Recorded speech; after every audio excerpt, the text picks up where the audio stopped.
Good evening, ma'am. I am Michael Saljon of Mandamian. So, mali akong update sa Students Management System.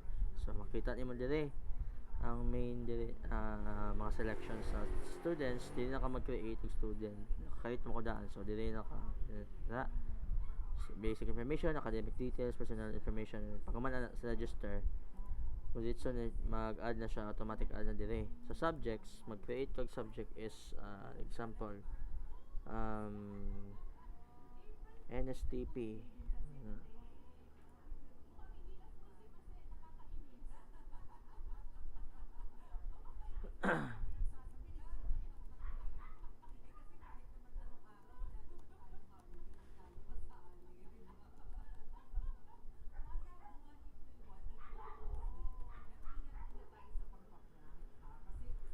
Na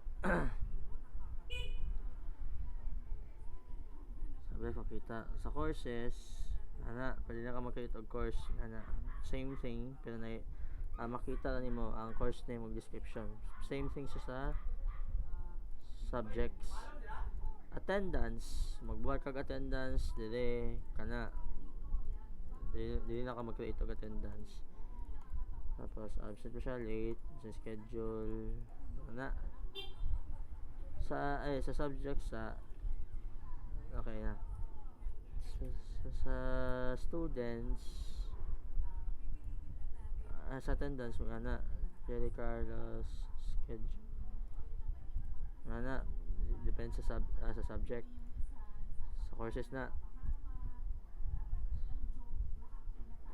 so sa explanation sa code ang nabago ani is ang ang views which is ang iyang create, update and delete sa course, year level, schedule, subject ug sa teacher sa which is ang diba students. Yan, napo siya kulod ang students pod. Sa admin ang nabaguhan na ni is ang register student schedule sa admin's perspective ni sa admin's perspective ni sa student attendance system. Ang attendance, ang course, ang year, ang student year, teacher, subject ug schedule. Tapos sa models ang nabaguhan ani ang class sa